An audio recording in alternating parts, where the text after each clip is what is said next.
예, 두 번째 강의입니다. 8장에서 가이사랴 빌립보에서 대전환을 이루고 지금 이제 마지막 파국, 예수님이 예루살렘 성에 올라가는 그 장면까지 이런 가운데 제자도에 관한 계속 거듭된 그런 메시지를 전해주고 있습니다. 주님을 따른다는 것이 무엇을 의미하는가? 네, 우리가 살펴봤는데요. 단순히 예수를 그리스도라 고백하는 것만으로는 부족하다는 것이죠. 그것은 성경이 베스다의 성이 눈을 떴는데 눈을 떠보니까 사람이 나무와 같이 보인다. 흐릿하게 보인다. 그러니까 예언자들의 수준에서 그와 같이 볼 수 있는 것입니다. 더 명확한 십자가 아래서 예수가 누구인지를, 십자가의 관점에서 예수가 누구인지를 봐야지 정확하게 예수가 누구인지 그렇게 그 정체성을 파악할 수 있다 하는 측면에서, 그럼 예수님을 십자가에 가는 예수를 따르는 것은 무엇을 의미하는가? 여러 가지 말씀으로 하지만 가장 중요한 것은 8장에서 계속 8장부터 계속해서 거듭 말하고 있는 것이 8장 31절, 9장 31절, 10장 31절 이와 같은 이 세 개의 순환 예고들.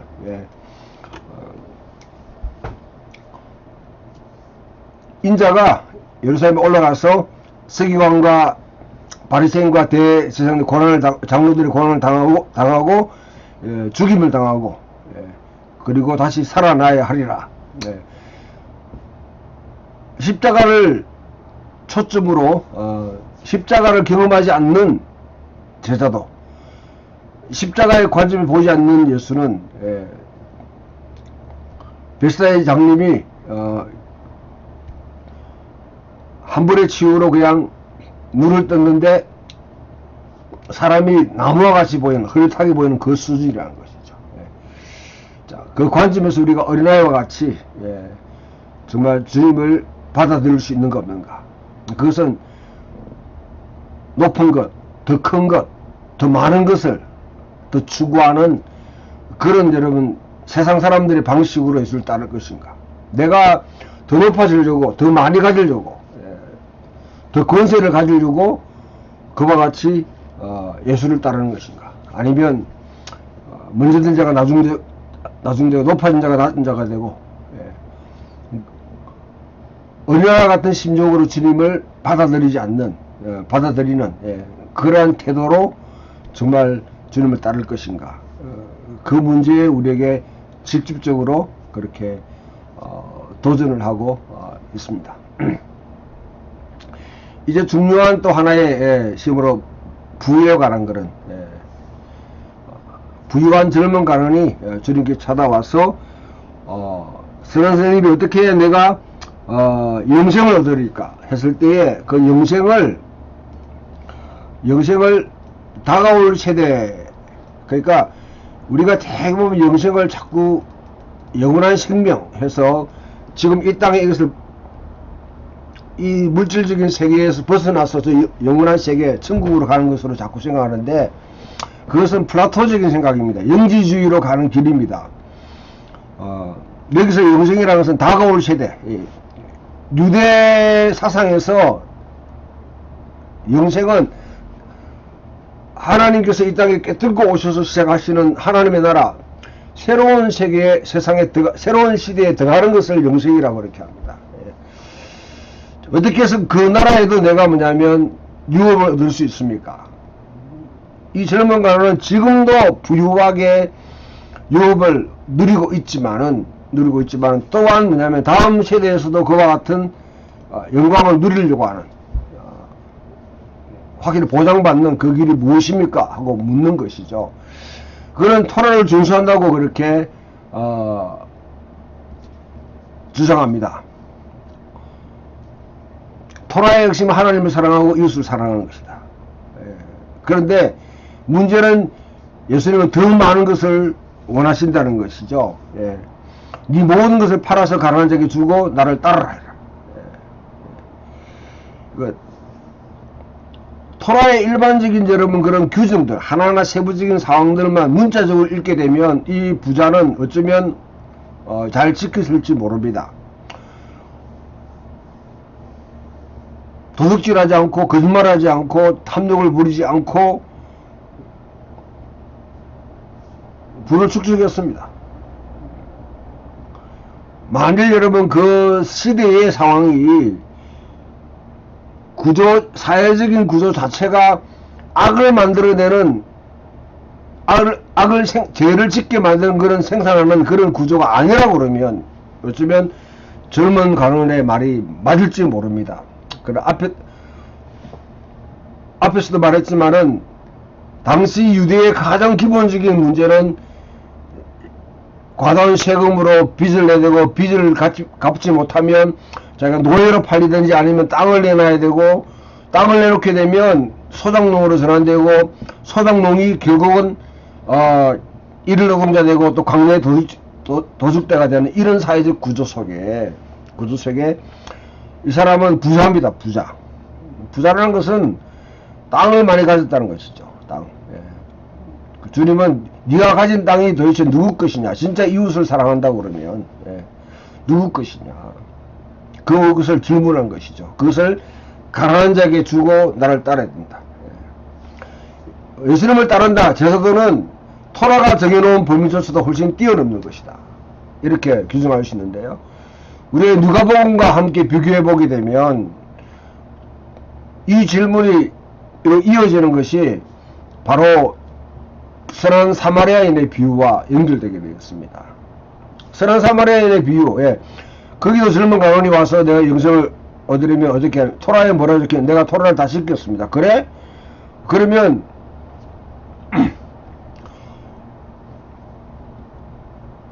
가난한 내 이웃을 사랑하라고 한 것을 지키라. 지키는 방법은 네 주변에 있는 이웃들을 돌봐라. 네 가장 가까운 친족부터.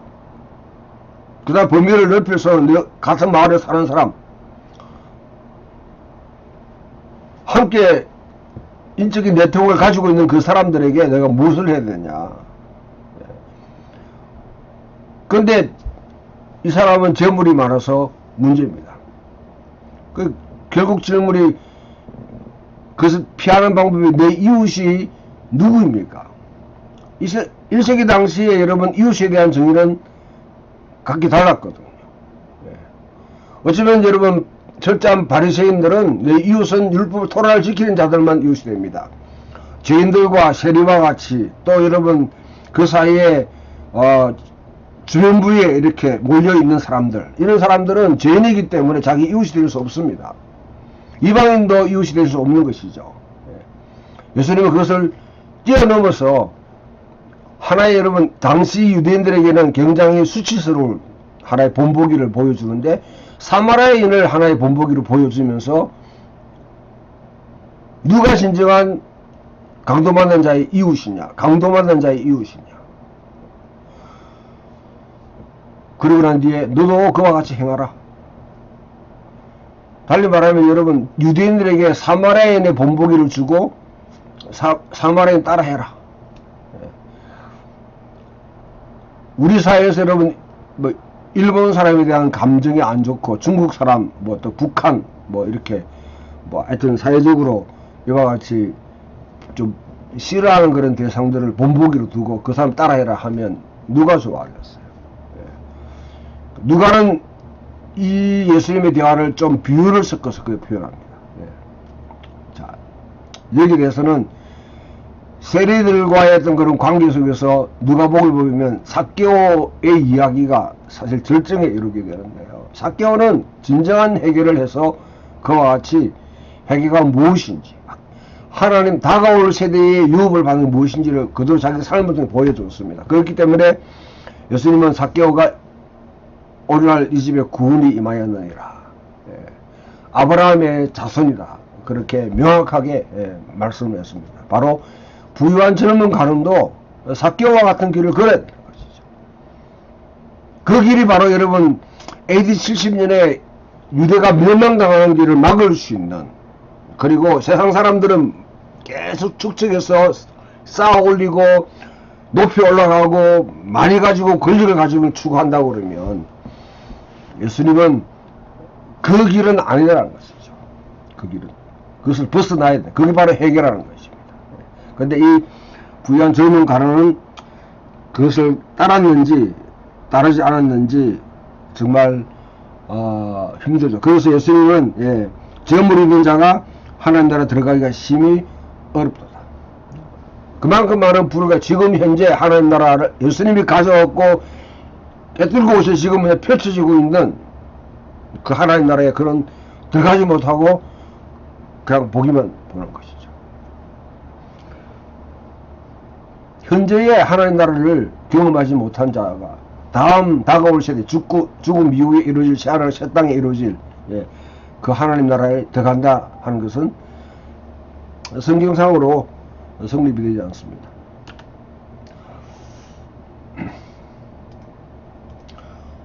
부와 빈곤에 대한 예수님의 가르침을 요약해주고 있는데요. 하나님 나라는 급진적인 변화를 요구하고 또 도전한다는 것을 우리에게 도전해줍니다. 하나님 나라는 그냥 단순하게 그냥 여러분 얻는 것이 아니라 정말 급진적인 레디컬한 내 지금 현재 뿌리를 내리고 있는 삶의 뿌리를 내리고 있는 것을 끌어버리고 새로운 하나님의 통치에 응답하고 들어간 것을 의미한다. 이 사건은 예수님의 세 번째 순환 예고에 대한 무대를 그렇게 마련해 줍니다. 여전히 야고보와 요한은 이 하나님 나라를 깨닫지 못해요. 이 변화사는 다 경험했는 친구들이잖아요. 그런데 요점을 놓치게 되면 여전히 권력을 추구합니다. 하나님 나라에서 어느 자리에 차지할 것인지, 높은 자리에 차지할 것인지, 자의적 우의적 것인지 이런 것만 추구하는, 눈을 떴지만은 희미하게 사람이 나무로 보이는 그런 수준에서 눈을 떴는 것이죠.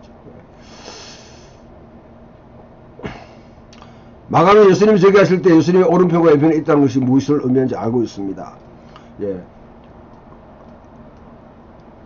예수님이 십자가에 못 박히는 강도 둘이 예수와 함께 십자가에 못 박으니 하나는 우편에 하면 좌편에 있더라.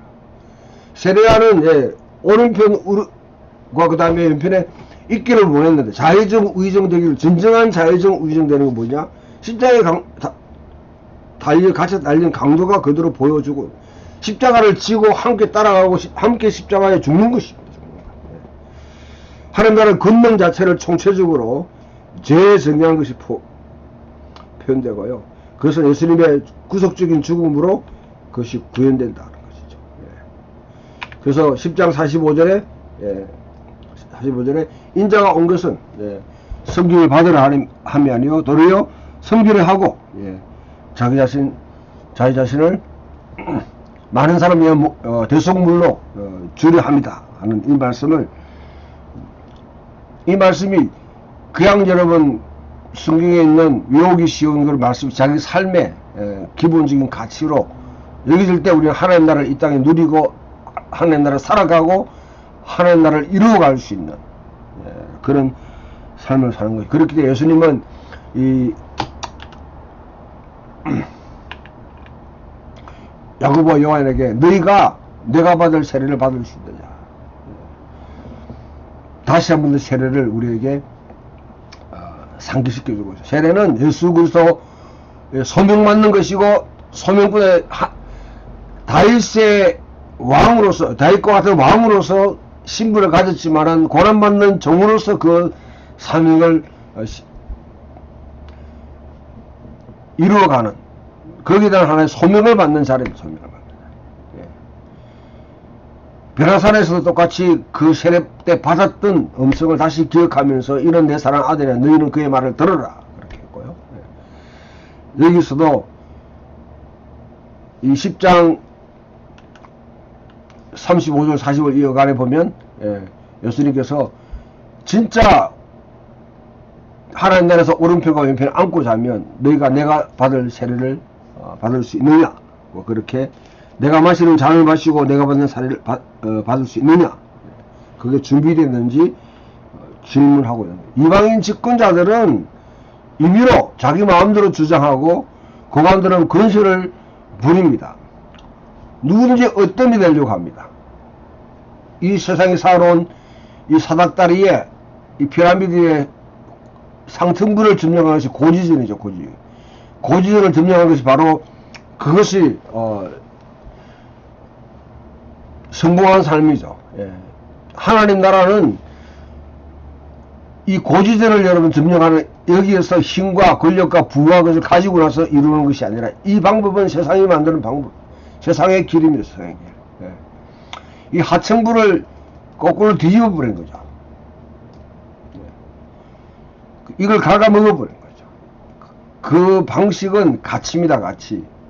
하나님 나라 가치입니다. 먼저 된 자가 나중 되고 나중 된 자가 먼저 되고 높은 자가 낮은 자 되고 낮은 자가 높은 자가 되고 가난한 자가 복이 있고 부자는 화가 있고 전혀 여러분 이 세상의 가치와는 다른 가치를 우리가 받아들일 때 하나님 나라 누릴 수 있지 말만 예수 믿는다 해가지고 하나님 나라를 누리는 것은 아니라는 것이죠. 하나님 나라 역사를 보여주고 있는 사람이 맹인 바디메오입니다. 앞에 베세다의 그런 소경이 두 브릭을 눈을 떴는데 여기 맹인 바디메오는 눈을 감고 있으면서 예수를 다윗 자손이라고 부릅니다. 치유받습니다. 그리고 계속해서 예수를 따라가는 길 위에 서 있습니다. 이 길은 초대 기독교 운동, 기독교를 정상적으로 지칭하는 하나의 명칭입니다. 요세푸스가 당시에 바리새파, 사두개파, 열심당원들 쿨란 공동체를 이와 같이 길이라는 측면에서, 철학이라는 측면에서 표현했습니다. 보고 따른 이 맹인, 마가의 진정한 제사도의 모델로 그렇게 제시하는 것이죠. 바디메오는 마가가 말하는 여러분 제사도의 진정한 모델로 그렇게 등장하게 됩니다. 그 다음에 이제 성전에 올라가게 됩니다. 예루살렘에 입성을 하실 때 여기서 이제 파국이라는 것을 경험하게 되는 것이죠. 정말 하나님 나라를 이 땅에 가져오신 진정한 하나님 나라를 가져오신 예수님, 그 당시 소위 말하는 하나님 나라를 주장하고 이것이 하나님 나라고 주장했던 사람들과의 충돌이 결정적으로 일어나는 자리가 바로 예루살렘에서의 예수님의 활동하는 상황입니다. 거기서 충돌하면 맞부딪힐 수밖에 없어요. 여기는 회피할 공간이 없습니다. 여기는 정면으로 막 부닥치는 곳이죠. 토라를 해석하고 그것을 통해서 하나님 백성들을 운영한다고 자처하는 사람들과 오랫동안 기대해왔던 이사야 40장 55장에서 야훼가 시온으로 귀환하고 포로 생활이 종식되고 야훼가 진정한 왕으로 이제 통치하는 그것이 자기의 인격과 자기의 활동이 이루어지고 있다고 주장하는 예수님과 이제는 맞부닥치게 됩니다.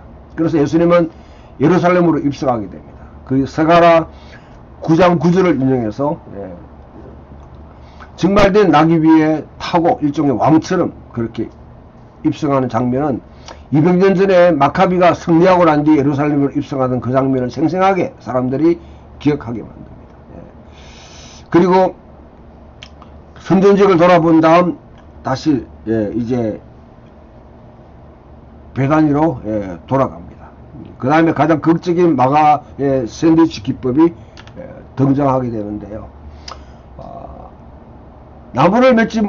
열매를 맺지 못한 무화과나무를 저주하시고 성전에 대한 심판을 선언하십니다. 성전에 대한 심판을 하고 난 뒤에 돌아올 때 보니까 무화과나무가 시들었음을 발견합니다. 이게 샌드위치 기법이죠. 무화과나무, 성전, 무화과나무. 그러면 성전은 무화과나무가 어떻게 된 것을 보고 성전이 해설돼요. 예수님이 이게 샌드위치 기법이라고 그러면 그 당시 성전은 하나님 메시아가 와서 열매를 구하는데 열매를 맺지 못하는 그 저주를 받는 장소가 되고 결국 나중에 그 심판에 대한 선언으로 인해서 시들어버리는 나중에 AD 70년에 멸망당하는 그 운명에 처했다는 것이죠. 성전이 도둑들의 그런 소굴이 됐다. 참 불행한 참 선언이죠. 이 도둑들이랑은 레스테스를 의미한다면요. 레스테스. 앞에서 말했듯이 광야에 우글거리고 있는 저 도둑들. 예수님 오른편에 지금 달려있는 강도들. 누가복음에서 예루살렘에서 여리고로 내려가는 사람이 만났던 그 강도. 그 강도들 누가 만들었냐는 거죠. 그것은 성전이 바로 그와 같은 역할을 했다는 것이 되고요.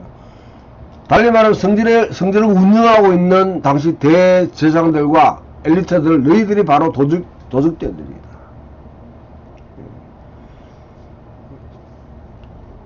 진짜 도둑들이,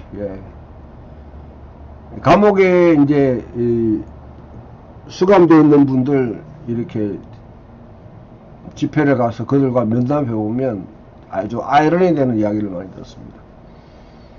자신들은 지었던 죄 때문에 이와 같이 형벌을 받기 때문에 자기들 의인이라 생각해요. 이 세상에 죄를 짓고도 응당한 처벌을 받지 못한 사람들은 세상에 다 그들이 죄인이라는 것이죠. 그런 여러분 이 감옥에 있는 사람들 그런 시각입니다만은 하나의 중요한 통찰력을 우리에게 제시합니다. 바로 성전에 있는 너희들이 도둑입니다. 광야에 있는 저들이 도둑이 아니라. 그리고 새로운 성전을 약속합니다. 현재 성전과 그 지배 엘리트는 인자가 옳다고 입증될 때 멸망을 당할 것이다. 이 예언은 나중에 예수님께서 심을 받으실 때까지 결정적으로 중요하게 14장에서 다루어지게 됩니다. 예수님은 성전이 무엇이냐? 성전은 하늘과 땅이 맞닿는 곳입니다. 이게 에덴 동산, 그 다음에 광야 이스라엘 백성들의 성막, 성전, 그 성전 이거 자체가 지금 하늘과 땅이 맞닿는 곳이 되지 못, 하늘에서 이루는 것이 땅에서 이루어지는 하나님 나라 이루어지는 그 일을 하지 못한다는 것이죠. 그래서 예수님 십자가에 죽으시고 부활하심으로 자신이 진정한 성전이 되는, 그리고 이 땅에 있는 교회에게 성령을 내려보내시고 그 교회와 그 성도들이 하나님 영이 거하시는 진정한 성전이 된다 했을 때, 오늘날 살아가고 있는 예수를 믿는 진정한 예수를 믿는 진정으로 그 속에 하나님 영이 거하는 성도들은 하늘과 땅이 맞닿는 성전이 되는 것이죠. 예수님의 행동은, 성령의 행동은 도전을 촉발합니다. 당신이 무슨 본의로 그런 행동을 하는가? 대제사장들과 서기관 장로들이 대표를 보내서 예수님을 질문하는 것이죠. 질문했을 때 예수님은 그들에게 답변하시기를 세례 요한이 준 세례를 가르칩니다. 세례 요한을 너희가 어떻게 생각하느냐? 세례 요한의 사역을 통해 예수님은 하나님의 아들로 명백하게 그렇게 표신하도록 부각되었습니다. 세례 요한의 세례가 하늘로부터냐 땅으로부터냐? 하늘로부터라면 왜 믿지 않느냐 할 것이고요. 땅으로부터라고 하면 이거는 뭐냐면 그냥 이 세상 사람들이 살아가는 가운데 그냥 우발적으로 일어나는 그런 사건으로 묘사하기 때문에 당시에 유대인들은 세례 요한을 하나의 예언자로 생각했다며, 예언자를 그와 같이 표시하는 것은 지성모독에 해당하는 것이죠. 아주 난처하게, 우리 질문에 대해서 난처하게. 그리고 예수님은 당시에 이스라엘에 대해서 아주 중요한 비유, 사악한 소작인들의 비유를 공시에 펼칩니다. 이스라엘에 다가오는 심판에 대한 이사야의 예언적 경고를 반영하는 것이죠. 이사야 5장 1절 7절에 있는 이 포도원의 비유, 하나님이 포도원을 갖다가 만드시고 그 가운데 물을 주고 거름을 주고 해서 좋은 열매를 맺기를 기다렸더니 우리가 들포도를 맺었다. 어떻게 하는 거냐? 이 주제는 계속해서 여러분 계속해서 이 신약 성경에 반영되고 있습니다. 그래서 이사야 5장에 나오는 이 포도원의 비유는 포도밭과 관계되어 있는 그런 은유들이나 비유들 아주 중요한 밑바탕이 되는 것이죠.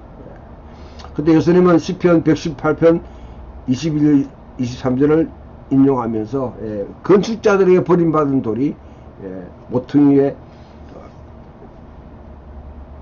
집에 모퉁이들이 되었다. 모퉁이들이란 것은 여러분 그냥 우리 그냥 건물의 옆에 있는 하나의 기념석 그런 게 아니고요. 이스라엘 그 당시 이스라엘의 이 석조 건물의 맨 마지막 전체 구조를 이어주는 머릿돌.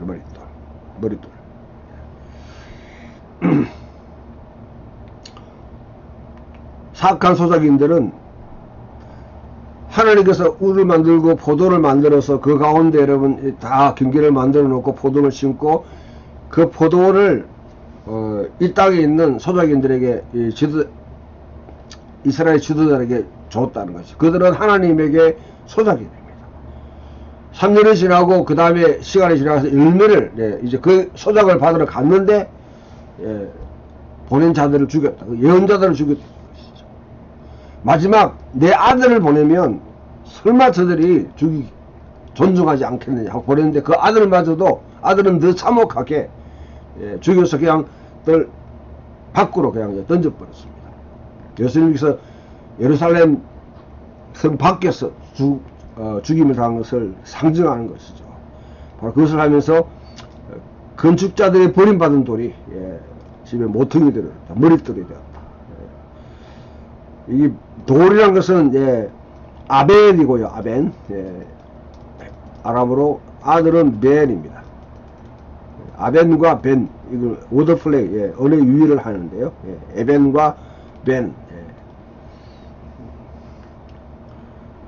버림받은 돌과 버림받은 아들은 하나의 동일하다는 것이죠.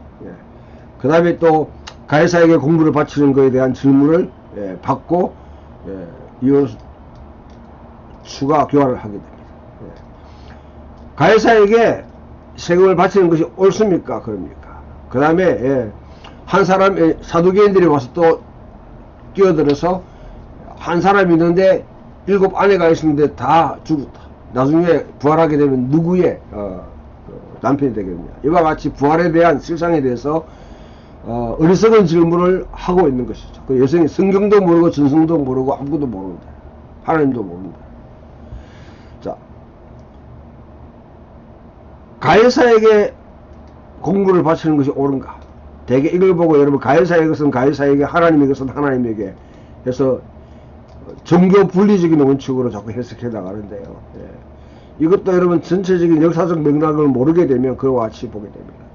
이 배경에 깔려있는 근본적인 질문이 무엇입니까? 지금 예수님이 성전에 올라갔을 때에 예수님을 지금 틀에 놓습니다.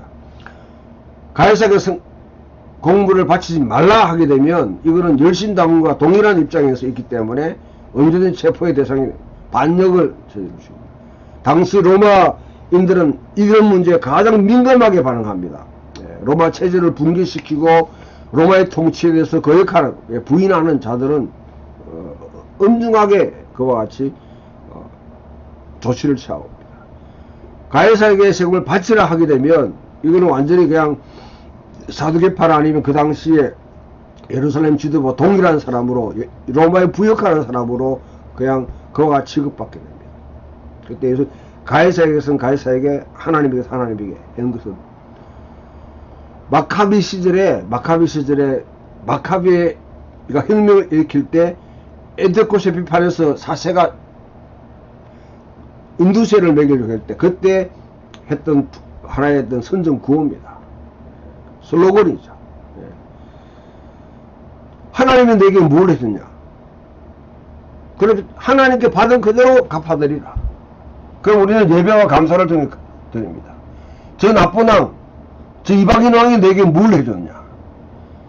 그들에게 혜택을 받은 자들은 세금을 드리라는 거죠. 그러나 그 이방인 왕이 우리 착취하고 그와 같이 억압하고 못살게 굴었다면 그와 똑같이 갚아주라는 말입니다. 그거는 그냥 단순히 순응하라는 말이, 세금 바치라는 말이 아니죠.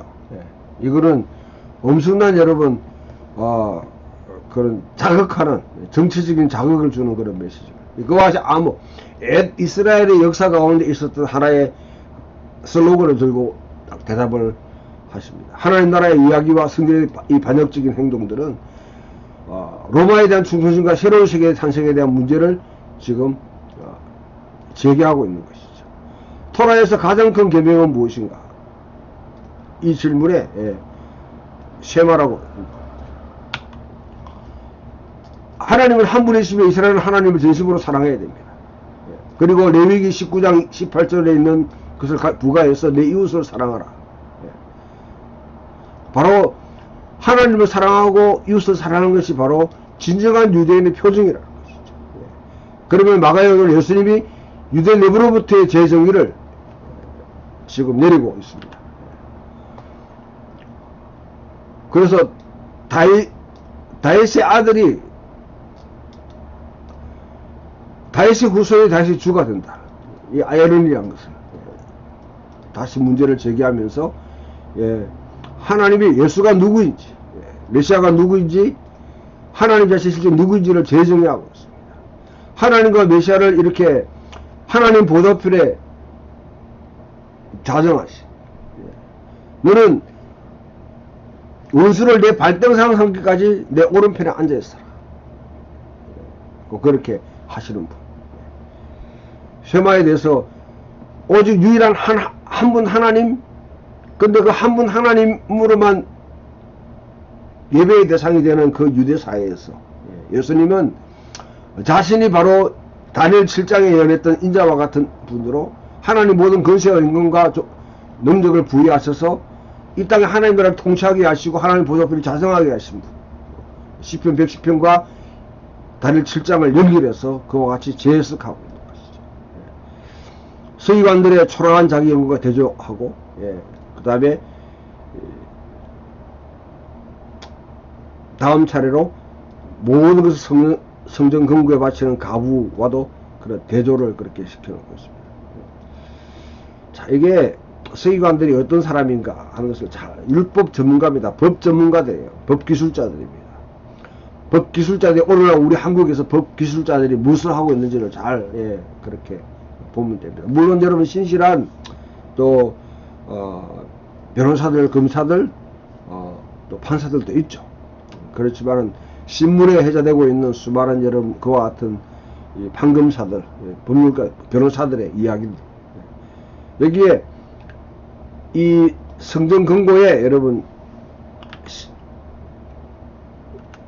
헌금하는 이 가부를 갖다가 마치 여기도 많은 목사님들이 헌금을 드리는 사람의 하나의 모델로 그렇게 이렇게 하는데요. 전체적인 맥락을 모르게 되면 그와 같이 해석할 수 있습니다. 그러나 이 바로 성전 금고에 헌금을 하는 마지막 자기 두 랩돈이라는 것은요, 랩돈인 것은 그 하루 살아가는 하루에 빵을 먹을 수 있는, 사서 먹을 수 있는 그 금액이에요. 한 끼, 하루 자기 생계와 관계되어 있는 그마저도 지금 뭐냐면 헌금통에 넣는 가부가 넣을 수밖에 없도록 만들어진 일이 누구냐? 그들이 바로 이 서기관, 법 전문가들입니다. 가부는 구성해 보면 이 서기관들이 무슨 짓을 했는지를 그대로 보여주고 있는 것이죠. 서기관들이 가부가 죽었을 때 유산을 갖다가 어떻게 처리한다 해놓고 하나님께 바치라 이래놓고 자기들이 다 소위 말하면 여러분 갈취하고, 이 갈취한 여러분 자기 유산을 다 이와 같이 서기관 말 듣고 하나님께 바쳤던 이 가부는 성전에 와서 하루에 2랩돈 주는 그 구제금을 받고 살아가고 있는데, 그 잘못된 메시지로 이와 같이 여러분 성전을 위해서 헌신하는 사람, 에 대한 그런 이야기를 들었던 이 가부는 자기 하루 먹을 양식에 해당하는 2랩돈마저도 그와 같이 성전 금고에 넣어버립니다. 누가복음과 같이 연결시켜 보게 되면요, 곧바로 지금 이제 마태복음에서도 13장에 성전이 멸망당합니다. 멸망당한 성전을 위해서.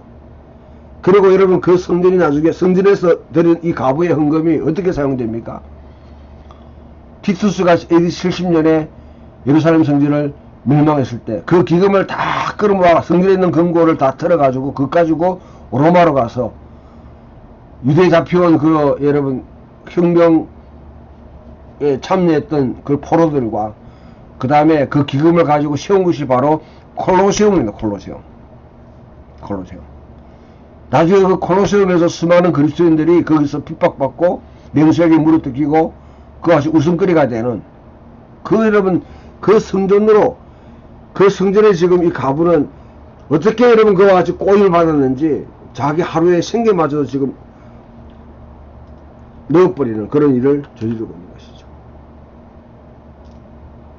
그래서 여러분 예수님이 이 가부의 헌금을 칭찬한 것이 아니라 사실은 누가 이 가부로 하여금 이런 상태까지 놓이게 만들었나 한탄을. 배경 없이 읽게 되면 두렵던마저 드린 가부를 칭찬하는 의도로 사용하고 이걸 갖다 교회에서 마치 헌금 드리는 자의 자세로 이렇게 여러분 많이 부각하지만은 그러나 그 배경을 놓고 문맥을 놓고 보게 되면 예수님이 한탄한 것으로 우리 읽을 수밖에 없습니다. 예루살렘 성전이 로마에서 멸망당하는 그 이야기가 갈람산 강화에서 구체적으로 많은 사람이 오해하고 있는 이 곳입니다. 성전에 대한 예수님의 예언적 질책이 절정에 도달한 곳이 바로 이 갈람산 강화 13장입니다. 이스라엘의 성전을 하늘과 땅을 하나 묶는 핵심 축으로 봤습니다. 성전을. 근데 마가복음 13장 이 중요한 의미를 여기서 밝혀놓고 있는 것이죠. 여기를 제외하고는 세상의 종말에 대해서 이야기하지 않는데 세상 끝이라는 언어가 여기 사용됩니다. 세상 끝 하게 되면 대개 보게 되면 여러분 마치 일기의 마지막 때는 그것을 이야기하는데 이거는 다가올 성령의 파괴에 대한 파괴를 지금 지칭하고 있는 것입니다. 예수님의 청정과 마가의 독자들은 모두 그렇게 다 이해했는데 이것을 갖다 문맥을 다 여러분 빼놓고 세상 끝 하니까 이거는 마치 인류의 종말에 관한 이야기처럼 그렇게 들어버립니다. 여러분이 다시 한번 읽어보세요. 마가복음 13장을 세상 끝에 관한 이야기로 읽게 되면 수많은 여러분 이와 같이 퍼즐들을 맞춰가야 되고요. 억지로 끼워내야 되지만 그러나 예수님께서 다가올 AD 70년에 있을 성전 멸망을 지금 예고하고 있다고 읽으면 아주 일맥상통하게 쭉 읽을 수 있습니다. 그때 어떤 태도를 취해야 되는지.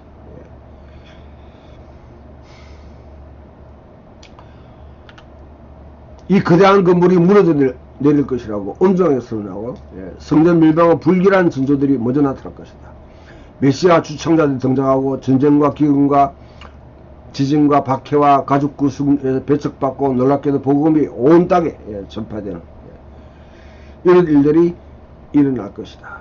마가의 독자 이 예언을 자신들이 살고 있는 지금 시대 마가가 지금 여러분 이 마가복음을 쓰고 있는 그 시대가 바로 AD 70년 그 어간이라고 생각합니다. 굉장히 가슴 깊이 다가왔을 것입니다. 성전 멸망은 다니엘서 9장에 예언이 성취될 것이다. 약속된 포로 생활의 종결은 황폐에 개합하는 멸망에 가정한 것들이 성전에 세워지는 그 환란의 시기를 통해서 올 것이다. 이 다니엘의 예언은 주전 167년 안티오쿠스 에피파네스가 저질렀던 신성 모독을 그렇게 가르친다 하면 그런 일이 지금 더 일어나고 있음을 본다는 것이죠. 나중에 성전에 티투스가 그와 같이 점령하고 난 뒤에 그것도 똑같이 지성소에 본배가 했던 것 똑같이 신발을 신고 들어갑니다. 그와 또 예수님 이후에 좀 이후에 보면 이 칼리큘라라는 로마 황제가 자기 신상을 거기 세우려고 그렇게 했고요. 또 이미 그 당시에 헤롯 이후로부터 성전에서는 로마 황제를 위한 기도를 그렇게 황제 숭배 대신에 그와 같이 드리고 있었습니다. 그런 일이 예수 추종자에 닥치게 되면 그때는 맞서 싸우라는 것이 아니라 도망가라고 했습니다. 그 일에 그리스도인들은 참여하면 안 된다는 것이죠.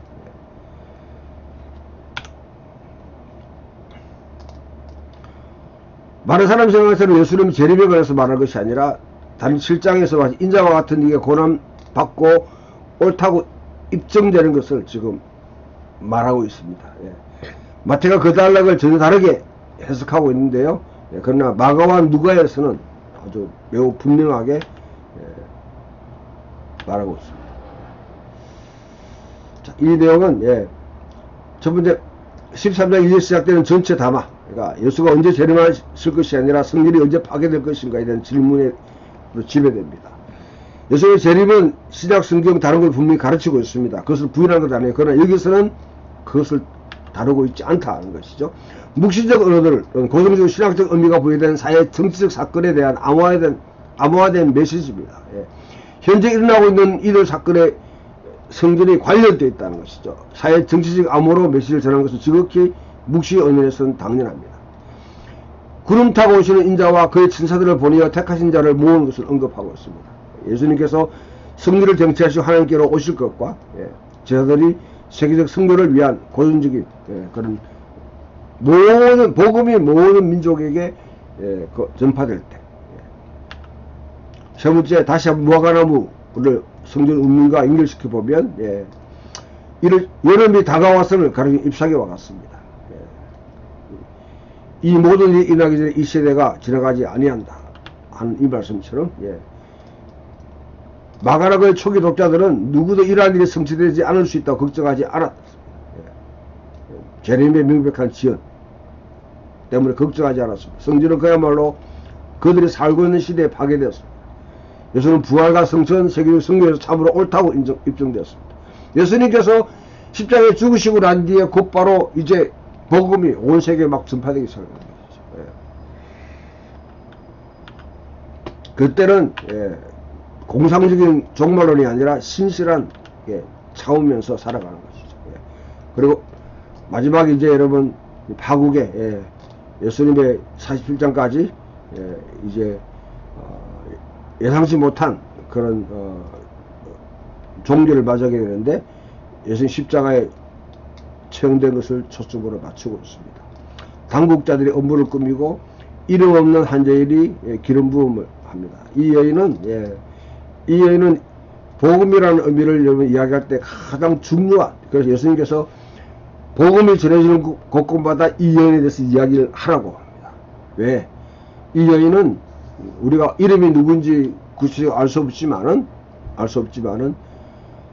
예수님의 죽음을 최초로 인정하고 향유컵을 깨뜨리고 예수님의 죽을 시실에 대해서 기념했다. 예수님의 십자가를 최초로 받아들인 제자입니다. 다른 제자들은 십자가를 경험하고 난 뒤에 십자가의 의미를 깨달았지만은 이 여인은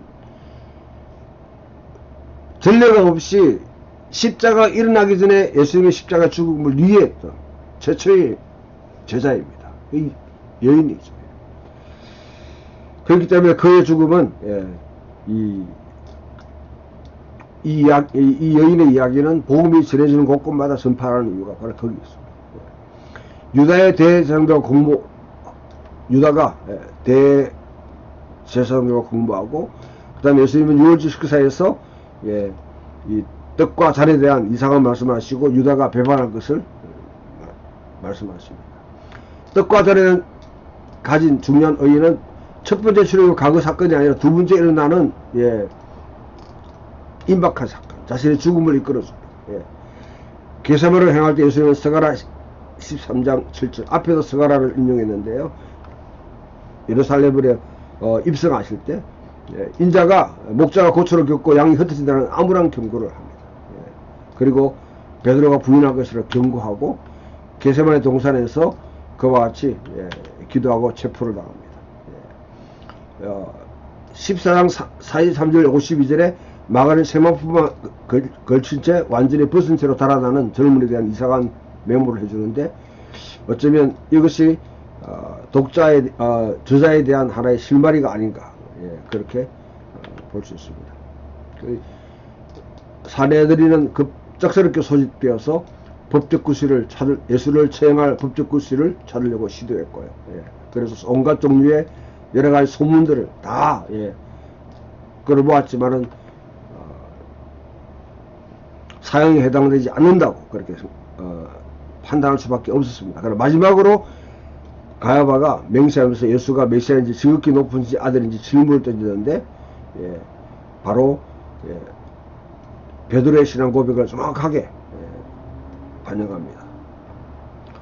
당신은 메시아입니다 했듯이 세례 때의 음성을 갖다 그대로 반영하면서 예수님이 자신이 그와 같다고 하나님의 아들로서 예수의 정체성이 완전히 거기서 드러나게 됩니다. 이 사건을 맞이하고 난 뒤에 이 가야바는 옷을 찢으면서 퍼포먼스를 벌이고 로마 총독에게 정치적 선동을 한 자로 예수를 넘긴 것이죠. 가야사만이 유일한 하나님의 아들인데, 그렇다면 바로 이 사람은 도대체 누구일까? 인자가 전능자의 우편에 앉은 것과 하늘 구름 타고 오는 것을 네가 보리라. 시편 110편 1절과 다른 7장 13절을 결합해서 자신을 그와 같이 표현했을 때 예수님의 말씀은 그렇다. 나는 진정한 예언자이다. 그렇다. 성전에 관해서 말하는 건 이루어질 것이다. 나는 메시아다. 너희들은 내가 옳다고 입증된 것을 친히 보게 될 것이다. 바로 그것이 부활인 것이죠. 옳다고 입증되는 것은 예수 십자가에 죽으시고 부활하셔서 하나님 보좌를 자정하시는 것. 내가 이스라엘 하나님의 보좌 그 자체를 공유한 것을 의미합니다. 마침내 모든 가면이 벗겨지고 비밀이 풀리고 수수께끼 같은 말들이 그 비유들만 남아있지만은 그러나 예수님이 말한 그 인자는 이스라엘 공식 통치 앞에 서서 하나님께 자신을 옳다고 증명하실 것이라고 선포됩니다. 그 말은 하나님께 가야바를 포함한 이 법정이 거듭되었음을 증명하실 것이라고. 그것이 바로 십자가로 기록됩니다. 본디오 빌라도가 결국은 예수를 그와 같이 자, 이 사건에 대해서 여러분 예수의 죽음에 대한 드라마 마치 드라마처럼 아이러니합니다. 마가는 이 사건을 승리한 장면으로 돌아와서 기름 숟가락을 버린 장면과 유사하게 승리를 정치하고 개가한 듯이 묘사하고 있다는 것이죠. 많은 사람들이 십자가가 실패한 것 같이 실패한 메시아를 묘사하는 것 같이 보이지만, 그러나 실제로 마가가 묘사하고 있는 이 장면은 이 티투스가 AD 70년에 성전을 멸망시키고 난 뒤에 예루살렘 귀환하는 이 장면과 거의 비슷하게 그와 같이 마치 유대인의 왕으로서 예수를 즉위식을 하는 것처럼 거리대는 그에게 여러분 경의를 파고 가시밀관을 씌워줍니다. 그리고 화려한 옷 대신에 그와 같이 왕에 준하는 그 옷을 입혀놓고 조롱하지만은 그러나 실질적으로 그 밑에서 한 백부장은 나중에 이런 진실로 하나님의 아들이었습니다. 그렇게 고백하게 된 것이죠. 골로새 13장 15절에 범죄와 육체에 무하려 죽었던 너희를 하나님이 그와 함께 살리시고 우리의 모든 죄를 사하시고 우리를 거스르는 불리하게 하는 법적인 정신을 지으시고 자유를 십자가에 못 박으시고 통치자들과 근세들을 무력하여 드러내어 구경거리로 삼으시고 십자가로 그들을 이기셨나이다. 바울이 골로새서 말하는 이 말씀이 바로 누가가 표현하고 있는 이 죽음에 대한 묘사, 그 묘사와 거의 비슷합니다. 그리고 여기서 여러분 빌라도가 군중에게 바라바와 예수 사이에 누구를 선택하라고 했는 것은 중요한 십자가가 어떤 의미를 갖고 있는지를 보여주고 있는 것이죠. 십자가는 그냥 여러분 잡범들을 죽이는 것이 아니라 정치범을 죽이는 것. 바라바가 도적이라고 강도라고 되어 있지만 그건 의적이다. 그 당시 혁명을 일으켰던 조장했던 의적 단원입니다. 그 예수님도 그의 주자는 지금 뭐냐면 정치범으로 그와 같이 죽임을 받는 것이죠. 자, 그 로마의 행렬을 보게 되면 제물로 바칠 희생자가 행렬에 있고 관리가 그에 다가오는 죽음을 이해할 도구를 들고 나란히 옆에서 걷습니다. 행렬을 마친 뒤 희생금을 바치는 장소로 올라갑니다. 계승장군에게는 제2용 포도주가 제공됩니다. 그는 그것을 마시지 않고 제사를 드릴 때 제단 위에 붓습니다. 그런 다음 백성 앞에 높이 들리는 순간 바로 희생제물이 바쳐지는 순간, 그 순간에 계승장군은 주라고 큐리오스라고 하는 겁니다. 그에게 습정을 받는 자들이 그 영광을 확인해 그와 함께 나타납니다. 병사들의 지혜에 따라 백성들과 제자들 부속 통치자들과 함께 함성을 지릅니다. 신의 회로는 신들에게 주어지는 귀한 징조들로 확증됩니다. 그리고 맨 마지막에 그 죽음의 자리에서 백부장은 진실로 이 사람은 하나님의 아들이었다, 그렇게 고백하게 됩니다.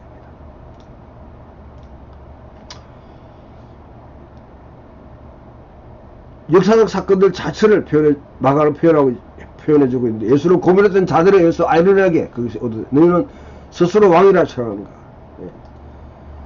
식견들로 보이는 듯한 십자가가 걸림돌, 실제로는 그리스도가 높임을 받는 장면임을 시사해주고 있습니다. 그래서 마가는 이렇게 엔티 트라이엄프, 역성리를 설계하고 있다. 마가는 전체 내려드를 구성하는 모든 가를 함께 엮어 모아서 예수는 하나님 나라를 선언하고 있습니다. 바로 지금 십자가에서 그가 왕이다, 유대인의 왕이다, 바로 이것이 하나님 나라가 돌아가는 방식이다 고 말하고 있습니다. 예수님의 강력한 약함, 구속적 고난, 성격을 성취시키는 자기 이성을 통해서 바로 하나님 나라가 도래한다 것이죠. 구경꾼들은 거기에 대해 하나의 조롱하고 있을 뿐입니다. 그래서 마지막 장면은 시편 21편 엘리엘리 라마 사박단이 외치는 그 장면을 통해서 예수님은 결정적으로 그와 같이 마지막 외침을 하고 죽고, 성전이 휘장이 둘로 찢어지고, 이거는 성전이 더 이상 무효화됐다는 것을 입증한 것이죠. 그리고 백부장, 이 사람은 과연 하나님의 아들이었다. 이것은 마가복음서에서는 기독론적인 절정에 세례와 변화사에서 들렸던 음성이 이교도 평생도록 로마 황제를 큐리오스라고 고백했던 이 이교도 구리대 입술로 아이러니하게 반영되고 그와 같이 확정됩니다. 자, 여기까지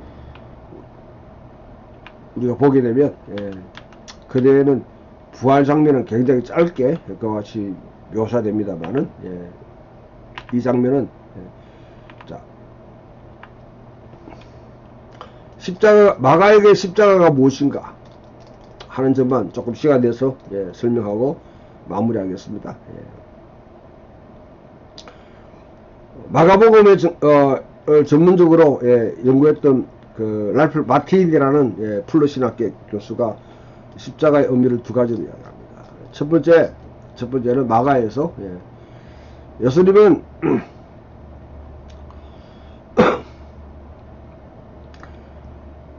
기름 부음 받은 자로서 나중에 충실하게 자기 받은 세례 때 받은 소명을 쭉 진행해 나가고 십자가까지 가는데요.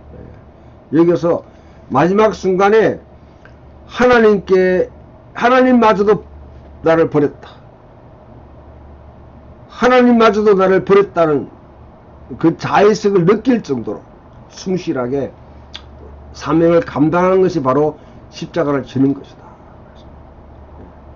내가 하나님께 부름받았습니다, 하나님 일을 합니다. 그런데 나중에 사람들이 옹호하다가 나중에 떠나기 시작합니다. 진짜 하나님을 추구하게 되면 주변에 있는 사람들이 막 떠나가요.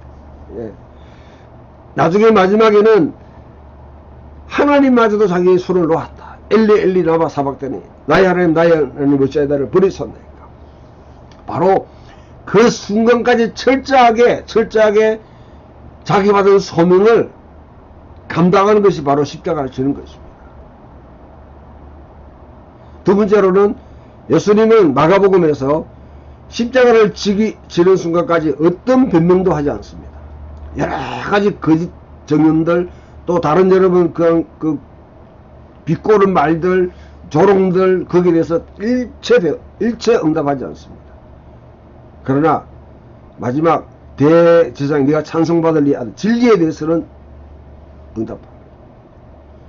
십자가를 지고 간다는 것은 거짓에 대해서는 침묵하고 응답하지 않고 진리에 대해서 철저하게 응답하라. 자기 대답하면 죽을 이유라는 것을 알면서도 응답하는 것이죠. 그래서 십자가 처형에 넘겨집니다. 십자가를 따른다는 것이 마가복음에 이와 같이 두 가지 의미를 확실하게 가지고 그렇게 있습니다.